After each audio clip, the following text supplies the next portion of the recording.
Hi guys! Happy Tuesday morning here in the Bulacan! Yan po guys, tara guys. Nagmadali po ako, galing pa ako sa simbahan. At nagmadali po akong umuwi guys. At mag-almusal po muna tayo. Okay guys, ang ulam namin ay meron kami daing na pusit. Meron din kami tuyo syempre. At meron tayong iniyaw na pork. Meron kaming gulay na upo.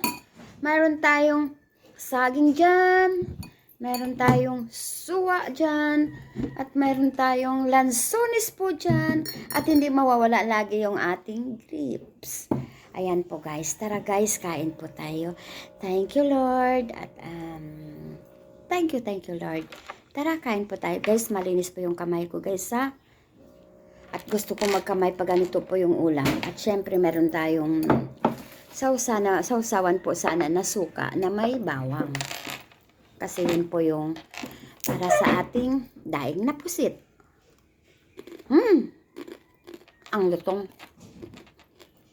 Hop. Kamay lang tayo guys.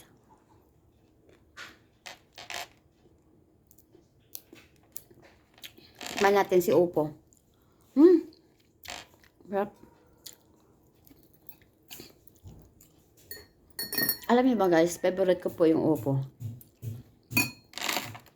Totoo yung guys, favorite ko yung upo. Lahat naman favorite ko eh. Lahat naman ako na hindi favorite. Ang hindi ko lang gusto kainin yung ano. Parang wala. Kung sa gulay, parang wala. Lahat gusto ko. Ano ba yung hindi ko kinakain na gulay? Parang wala guys. Sa ano naman, syempre yung manok, baboy, bihirang-bihira po. Kasi sa isang buwan, pwede tayo kumain minsan ng inihaw na baboy. Siguro mga sa isang buwan, pwede na yung 3 beses. Yung manok, ganun din. Pero mas ano talaga yung gulay, isda. Tsaka kahit itong mga daing-daing na to guys, hindi dapat siya lagi kinakain.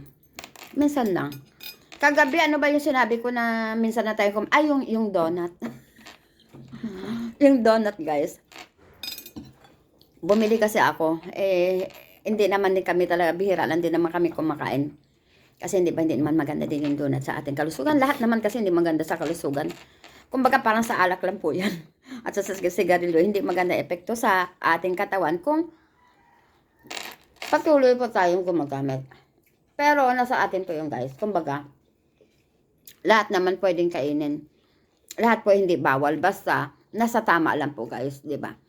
Kumbaga, ano mo rin, siyempre, ano mo na sarili mo, araw-araw ka kumakain ng baboy, araw-araw ka kumakain ng manok, hindi naman talaga masama po yun sa katawan natin. Kaya mga ganito, kumbaga minsan lang po guys, kasi lahat, pwede po natin kainin. Kung meron po tayong pambili. Pag wala tayong pambili, wala tayong makakain. Diba guys? Ganun po yun. Pero ako guys, napakasimple kong tao. Mga gusto kong kainin, yung mga ano lang talaga. Talbos-talbos, mga ano-ano lang. Yan, mga tuyo na to. Siyempre, sarap. Ang sarap yung sasaw-saw mo sa suka na may bawang. Diba guys?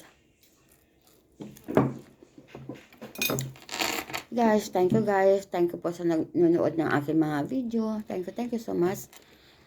Mag-ingat po tayo lagi sa araw na ito. God bless po sa inyong lahat. Salamat po.